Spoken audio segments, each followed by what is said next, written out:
Could you start at the beginning and introduce yourself and tell everyone who you are and how we got here?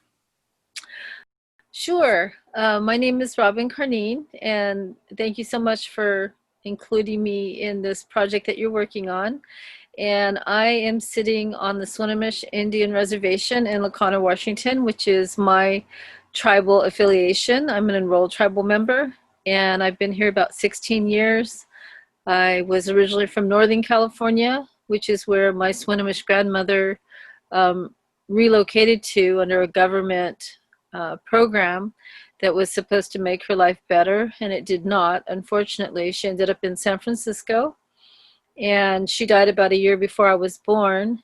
And we've been looking for our tribe ever since. And all my mom knew, what my grandma Margie Williams told her, is all she can remember is it had Ish in the name of the tribe. So we had no idea there were 29 tribes up here in Washington State. All I ever heard about was Skokomish.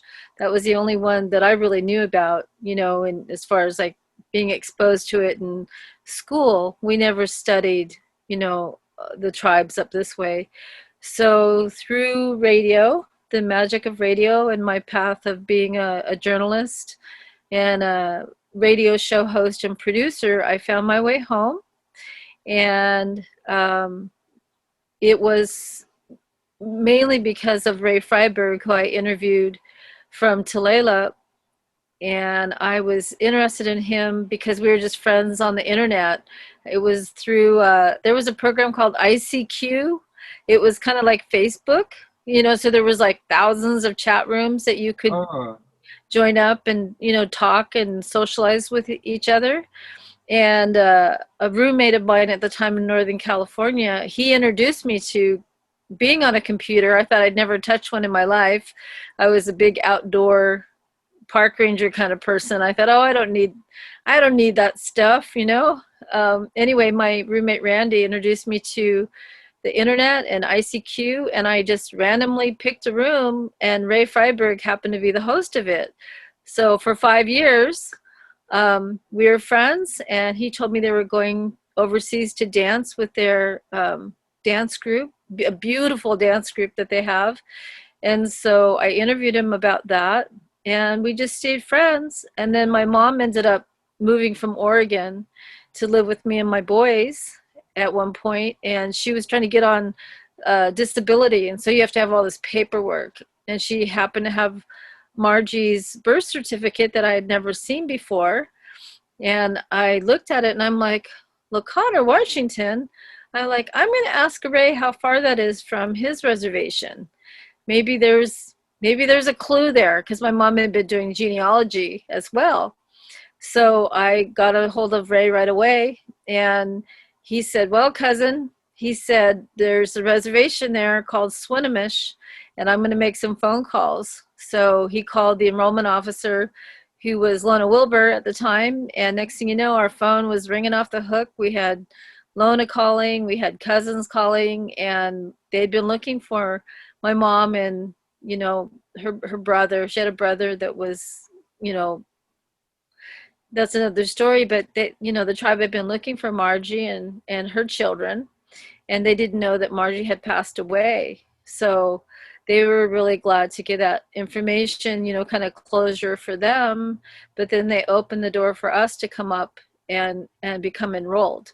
So I was at a point in my life that I wanted to actually move to Alaska at that point. There was a radio station out of Anchorage that I was really interested in. But when this door opened, I thought all I've ever wanted to do was know my tribe, know my people, know my culture, and all the things I'm doing here in California, I can carry those up and help my own tribe, as far as, talking about Native Americans and our rights and the environment and all of those things. So I ended up moving up here 16 years ago and doing radio at the college, at KSVR College, for about 4 years. And then I got into online radio for different reasons. I ended up doing online radio as well. I was doing both at the time. So that's my short story of a very long story, but a very wonderful story about getting to come home. And, here I'm wearing a cedar headband, that I made. And, never did I realize that this would be a dream that came true for me and my mom. My brother's enrolled, my brother Scott's enrolled. My children are descendants, my two boys, and my baby sister and my other sister are also, descendants. And if they ever move up this way, then we're hoping that they can get enrolled as well. We're very active in our culture. We're bringing back our language. We even have a little college here, Northwest Indian College, a very good gardening program, which really took off like crazy during the pandemic. So everybody really got into gardening. And I'm thinking about getting back into radio. I had to take a little bit of a break because of some health issues, but I'm getting well and I'm fired up. I listened to an old radio show that I did about climate change and global warming, and that's why you and I are talking today specifically about that topic, because that was 12 years ago that I did that show. And I really want to, come back into that circle, into that talking circle again, because now we have so many bad fallout, from global warming. And I really wish that people, could have got on board faster. It's like, my gosh, 12 years went by like a flash. And now not only are we suffering really bad flooding, worse than normal, we're also suffering all these bad fires that we're having Colorado, Oregon, Northern California, Washington State. And that I'm telling you, goes directly back to climate change and global warming. So we're in real big trouble. And I'm really hoping that the people that you're talking to, I like the ideas. I like the action that they're taking, especially up north, where the icebergs are melting so fast, faster than anybody even counted on. Like I used to listen to other radio shows and they're like, oh, not in our lifetime, we're talking in another generation. Now it's like, nope, it's here. In our lifetime, this is happening. So that surprises you then, that you had done this work in 2012 and flash forward, here we are today. And I mean, what would you say? Not much has happened, or world leaders didn't get off the ball properly? I mean, what do you think happened? I just think there was a like disbelief. I think a lot of it was maybe, the folks that are more for the oil companies, and that they don't want people to talk about this, because then there's going to be bigger, more fighting that's going to go on, for us to, get away from oil production and go into solar and wind power and all of those things. It's about big money a lot of the time. So I think there's that, just trying to squash people, and saying, no, don't listen to that side, that's not true. And we need, our oil, we need our gas and all of those things. So I think there's that. But now those same people, it's like, it's in their face what's happening. We have to talk about it. It is scientific, what's going on here. And I just think there's a lot of reasons that, people weren't paying attention. I mean, now during the COVID, we're all stuck at home. And I think there's a lot more time, to talk about this and do something about it. So I just think a lot of us have been really busy. Like that 12 years went by so fast. I was listening to that interview, just thinking of where I was in my life. And, it just went by so fast. And during that time period, we weren't having those really bad wildfires in California. I think a lot of it is like, oh, this isn't going to happen to me. This isn't going to happen in my community, and now it's like everyone is so shocked about what's going on. And now there's a scramble of how to problem solve around this right now. I mean, I don't think this is doomsday and this is like the end, but I think we need to really make a big U-turn and go back to some old practices, like the indigenous people using fire in a very controlled way to control, what was in the forest. And, get with those people who know that knowledge still and bring those practices back, because that could make a huge difference. Because I worked for the Park Service for a long time, and it was always about saving the trees, saving the forest. And I can tell you, we were always underfunded, so we hardly had a maintenance crew. We didn't have for the Forest Service, it was different. They actually did hire, we had fire crews and we had trail cleanup crews and that sort of thing. But we're talking heavy duty cleaning of the forest. We're not talking about just keeping a trail open. There is so much duff and other species in our forests that it's really compromised. It's really compromised our whole environment. And then, a lot of people have some of these forested areas like right up against their private property. So, I think there's just an assumption that their house is never going to burn down, if we're talking about the fires. And now there's a huge wake-up call. Like I'm listening to the videos and that sort of thing coming out of California, and I'm hearing the fire crews telling the private homeowner and the ranchers and stuff, you make sure you clear this much around your property, just cut all that stuff away. Don't do it on a day you're going to catch your lawnmower on fire, but if you can get to it, you need to make this big of a parameter. That kind of education should be going on all the time. It shouldn't be happening in a crisis. And that's the other thing that I think is a problem, is there hasn't been this education, and there hasn't been encouragement for people to take immediate responsibility, for their own, little piece of real estate. So I think everyone's going to do that now. It's not as easy as Trump showing up and saying, "Hey, here's a rake." That's not going to do it. I think when we were talking earlier, I'm like, we need the funding. We need to bring back like the California Conservation Corps, and the state parks and other people that are the caretakers, team up with these, the Conservation Corps, bring them onto those public lands and start to take care of that in a healthy way. Now, what do you think about this Alaska situation that we've been discussing with the village of Quinnahock, and they're having to move? So you mentioned Quinault also, which had been, I guess they'd begun moving their tribal center and some other facilities up to higher ground. But we were discussing earlier the idea that if you throw enough hardships in the path of a village and a people, that eventually that's going to consume the resources and the time. And you think about the move, like where would people be moving? One political judgment is, hey, move to the city, get an apartment like everybody else, right?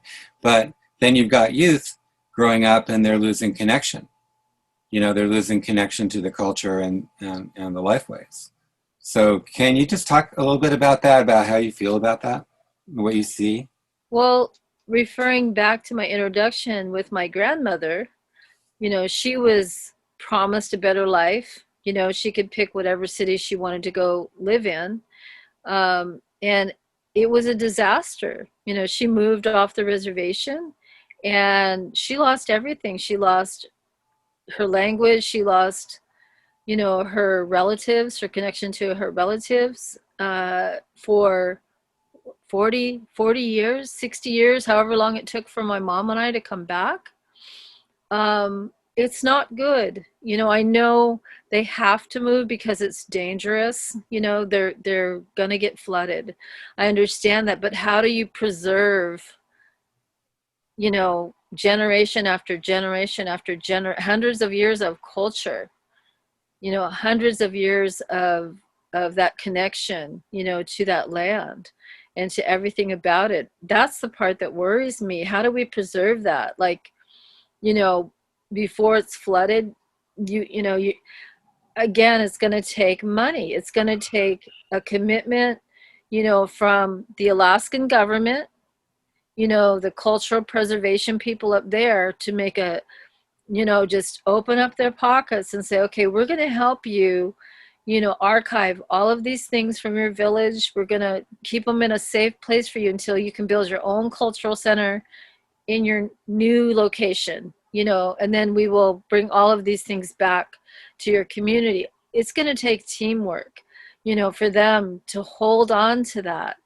It's going to happen. It's definitely going to happen that they're going to lose, their land base. So, and I think Quinault, same thing for Quinault too. I'm hoping as part of that move that they get to have like a cultural center in their new location, and that they, still can preserve some of the things that were from the original place that their village was set up at. Because I'm worried, because what happened to my grandma, she's just one story of a person that moved away. Nobody knew who she was in San Francisco. Like, even growing up, like, I was always looking around for somebody who looked like me. People are always asking me if I was Japanese or Mexican or, whatever. And I could never really answer them. I could just say I was Native American, but I don't know what tribe I belonged to.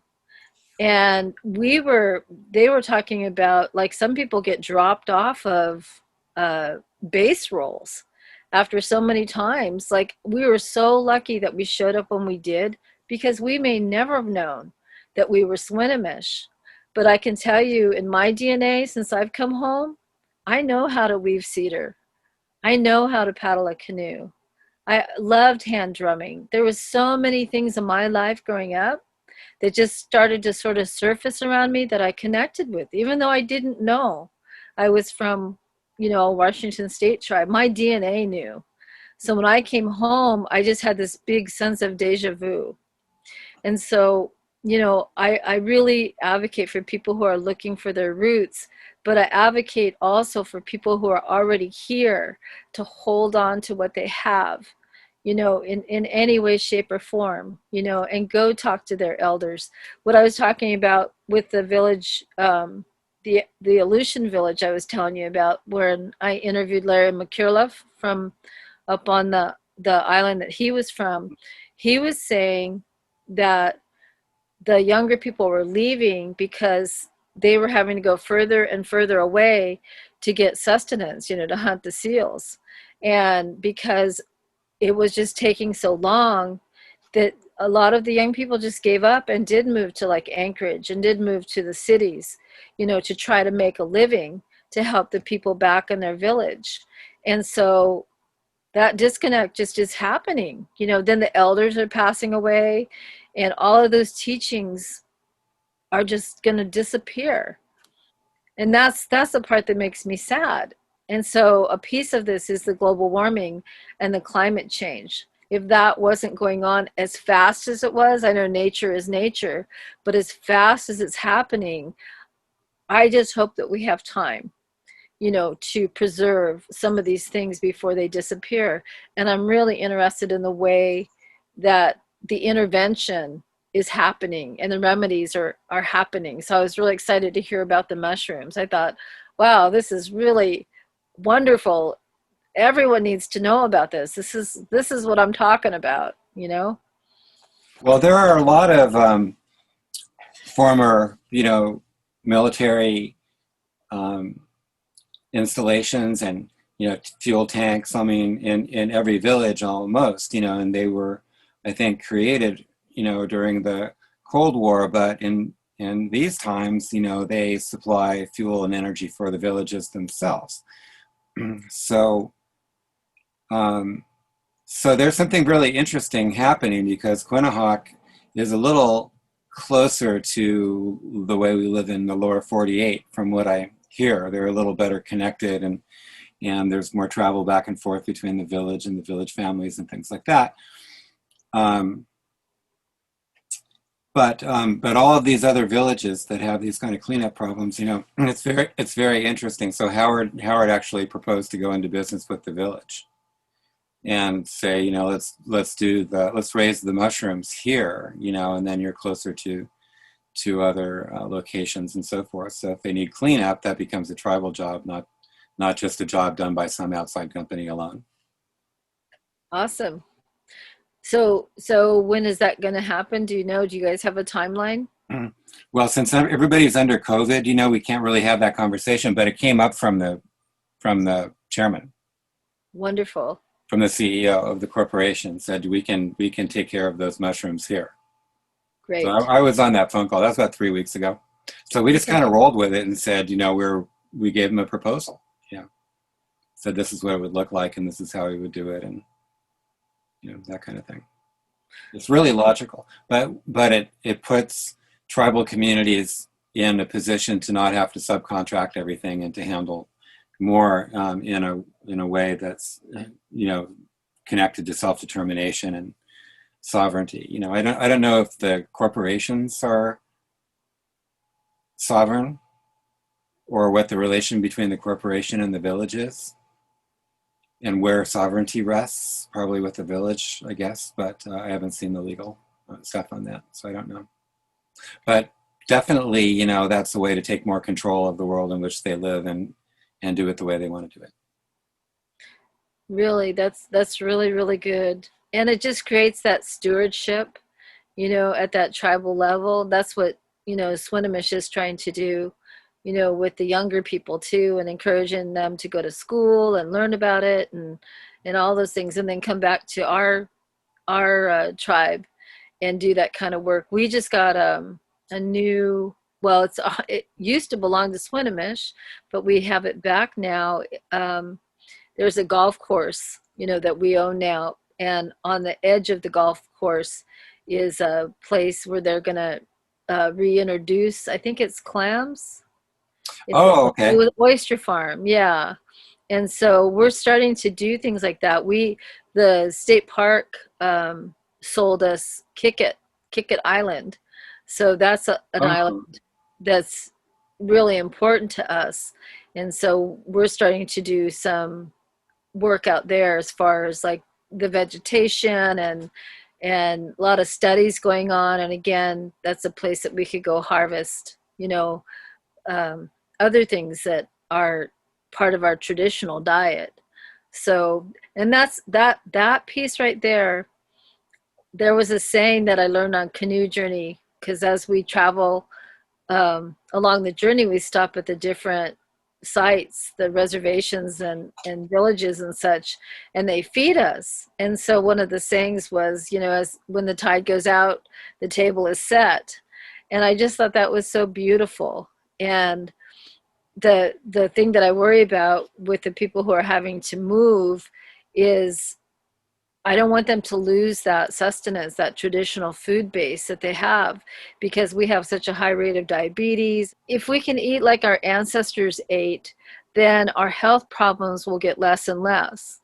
We have a lot of people that have diabetes and some other nutrition related health issues. So it's really important that we keep that tie, to the places that we traditionally harvest and the foods that we traditionally harvest. So that's what I worry about with the villages losing that access and the availability of what has been traditional for them for generations. So this is where it gets connected. Because if you were sitting, in a government office somewhere and you looked at this, let's say, problem, you have a problem in Quinnahock, some regulation crosses your desk. Is that an environmental problem or a human rights problem? It's both. And I say that because as far as human rights, there's treaty rights, as well. Those are hand in hand. So as native human beings on the planet, it's sad really that we have to have an agreement drawn up with the government that invaded us, that we have a certain right to go hunt and fish. And so, yeah, it becomes a human right, and the environmental part of it, I guess it depends on which side of the fence you're on, and what the intention is. So if you're the government and there's something in this area that you want oil, for example. um, I don't know how hard certain factors in our government would work, to protect the indigenous people. Because if the indigenous people go away, well, then the real estate and the resources are now more readily available to our government. So, it sounds like conspiracy, but sometimes I wonder at the dragging of the feet that we've had. Like I said, it's been 12 years since I had this conversation, with the people from Alaska that I did. We've had both Republican and Democrats, running the show within this time period. So, I'm not sure how to answer that question. I think it depends on you know who has more power and leverage. I mean, indigenous people, we don't have a lot of money. So if there's a corporate interest in the same area, we lose out most of the time. And sometimes we sell out as indigenous people because we don't have a lot of money and we're hungry and we need things just like other people in the world. So there's like division that happens even within indigenous communities. So that's a tough question, Robert, you know? Well, here's another way to look at it.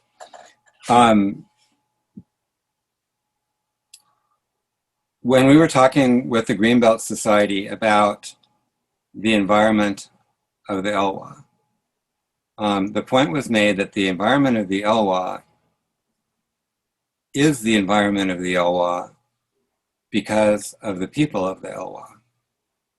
And B and Adeline told me, oh yeah, they call this a park now, but it was always a park. We made it a park.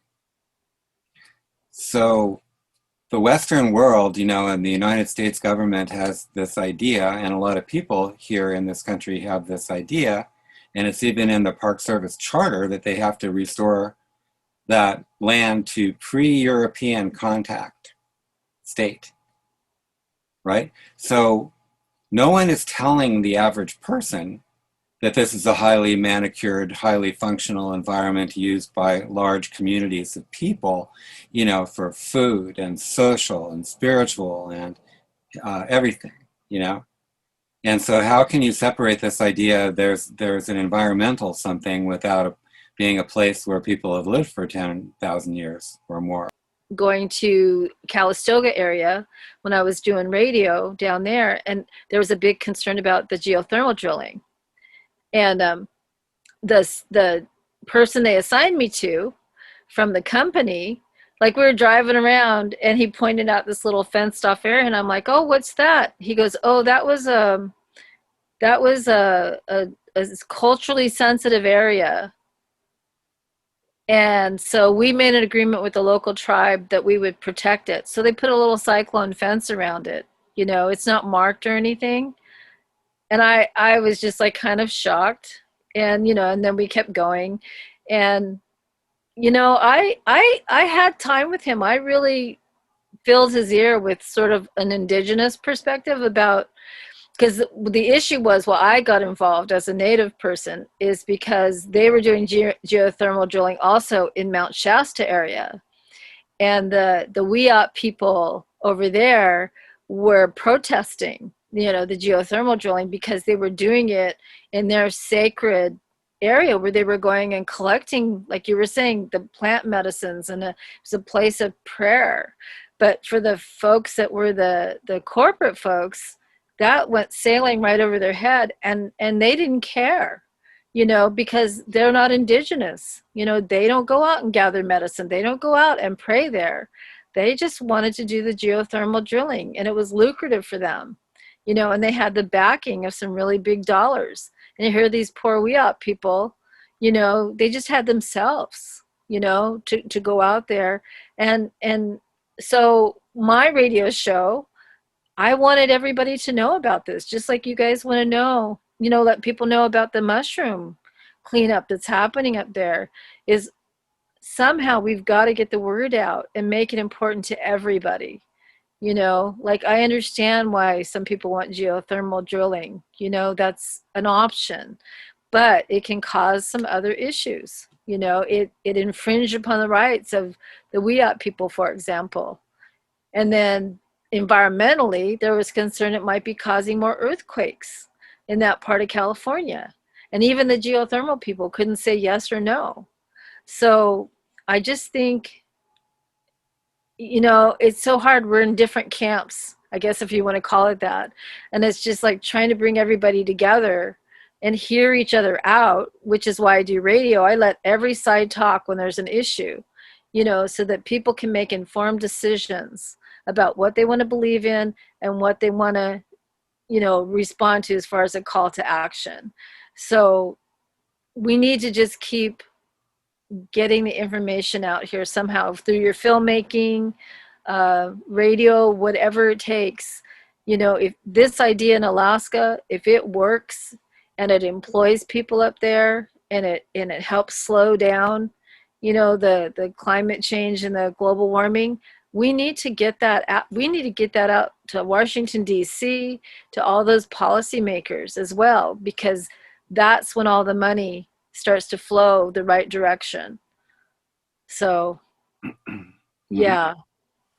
But in the meantime, we're all worried, if the tide goes out, will our way of eating, will we still have access to that? Will it even still be there, for us to utilize? Well, that's like the situation on the Elwha when they built the dam and they thought it was a really great idea, Thomas Aldwell and the Chicago investors and everything. And they never thought that that would cut off the food supply for, a few hundred people, probably. No, under the radar, for them, Then they and found out about it and they kind of dodged it. right. Yep. And then Aldwell talked about surreptitiously buying property, like he did it all sneaky in the first place to go put the dam in before people would realize what was going on. So they knew they were trying to get away with something in the beginning.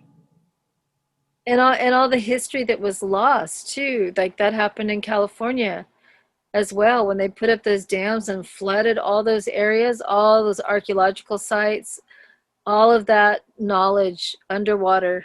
I went up to one of the neatest things I got to do was my cousin Ray Williams got us a tour to go up to Concrete, up in that area there, Rockport Concrete, and we went out on the water there, and we got to go to a place where our ancestors used to collect chert and stuff to make arrowheads. And I was in tears by the time we got there, and we're standing there in this place. I just felt all my ancestors with me, and as we were going over the lake, I was like, what's down there? And the tour guide was like telling me about all the trees and everything, that are under that water now. Like, so much gets lost, when those dams go in. So I'm glad they're starting to come down. What your work you did to talk about that was really important. Thank you for acknowledging that. I was in the middle of something that was really large. You know how you get into a story and you kind of don't know which way it turns or how you turn it, or am I influencing this correctly, or did I use the right word? Yeah. That comes down to that a lot. Yeah. Well, that area you have done a lot of work in is very significant. We were talking about the burial sites that they uncovered there, and what an eye-opener. I think a lot of people, they talk about smallpox and, a lot of how many thousands and thousands of Native Americans died because of that disease and because of murder and all kinds of stuff that happened to our people, and to uncover something like that is huge. And spiritually, for Lower Elwha to have to take that on as well, it's hard work, to have that kind of discovery happen, and then to feel so lucky, that we're still alive. We've survived so much of the genocide and near genocide that's happened to us. So, I think for me as a Native American person, it's so frustrating that our government has to negotiate with us all the time and give us permission, like I said, to hunt and fish and to practice our religion. All of that is frustrating, for me at this point. But that's a whole nother show. But I I just still want to be a voice. I still want to be at the table with all of this, not just for myself, but for my kids and my grandkids. They're inheriting this mess that we're in right now. I feel so bad for the kids right now, especially with COVID. Like even socially, their whole world is not the same. And how confusing it must be, for the children. Hmm. So this is a good opportunity to talk with your kids about all kinds of things, and talk about disease control, talk about the environment, really discuss this with your kids. I know I did with my kids growing up, but they had parents at the time that were both park rangers. So the environment was super important to us. But one thing I learned in doing radio is that the environmentalists and the Native Americans work side by side. And that is the only way we've got some things changed and accomplished, is when we teamed up together. Because we are basically talking about the same thing, the same worry, and we had solutions. We could come together and weave our solutions together to start making the changes that we need to make to save our planet. It's really basic, really, really basic. You got to hear Dana Lyons. He did a live stream concert.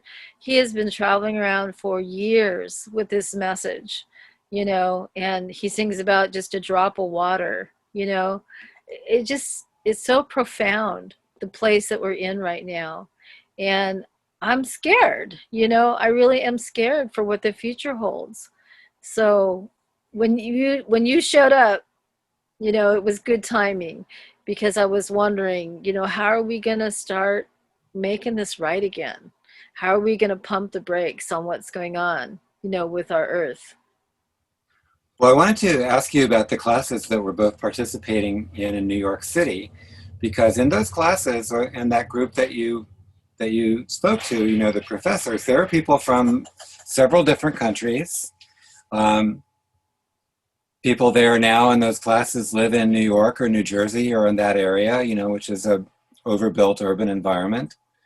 And they're looking for a way not only to enhance their careers, going forward if they're students, but to share information, but from the perspective of people in this urban corridor. And I think that's really interesting. I almost see buildings with windows open, little hands reaching out, going, "Talk to us." You know, I think there's a kind of, I don't know, I would say desperation, but also real hearted interest. Like they want to belong to the world outside. Yeah. Like Natalie, who's from Trinidad, said to Howard that she can't wait to come to Port Angeles and visit. And she asked him if he had any recommendations of how she could get a NOAA job, on one of the ships, because that's her desire. So you can see, I went through this too, because I lived in the city and I wanted to get out of there and go up to Elwha, and I didn't know what I was going to do, but I just wanted, I knew that being in the city my entire life was not going to teach me much. Yeah. I mean, Yeah. I've been there a lot. And so what would you say to people like that who are realizing maybe that there's something more than what they've grown up with, or some vision, or idea that's maybe something that they want to hear, I mean, do you have any thoughts on that? Uh, a vote. First thing, yeah. Let's get past voting day, with our fingers, toes, everything crossed. Um, I just think if they're interested in helping make a change, whether they're staying in their own neighborhood or wanting to make a big move and going to a place that needs some help right now, um, it, I don't know, any kind of action that they can take, making phone calls, talking to their own, politicians in their own area, all of that's like really important. I mean, we can still do it on the phone, we can still Zoom. I think this time that we're in right now, we're not stifled. If anything, that door of communication is pretty wide open, even more so now. It's just so funny with Zoom. It's like nobody really did this. Maybe once in a while, and maybe it's in the corporate world, and I just never was really that aware of it. I would just say, don't be afraid to try something new. Like I did Blog Talk Radio. It just takes a laptop and a cell phone and just getting people to call into my show and just start having the conversations about it. So I think it just depends on what people want to do, at this point in their lives. I think personally, when this pandemic started, I was floored. I didn't know what to do. I didn't know what was going to happen next. And I've been furloughed from a job. I was working for housing and was with them for 9 years. And then, like I said, I took a break from radio, but I'm getting ready to get back into it again. I really think, I need, even if I'm just hosting the show and everyone's calling in and talking to each other, I think we need to start doing that again. We need to start talking to each other again instead of having the TV and everything talk to us. We need to be telling our own stories. We need to be doing our own problem solving. And I know with, get everybody's minds together, and we're going to come up with some solutions here. So it does take a whole village, to make the changes, not just one person, even though there's some really powerful people going around on their own. Like there are some young people out there I know, that are standing up, 12 years old, and they got Mm. the world's attention. More power to them.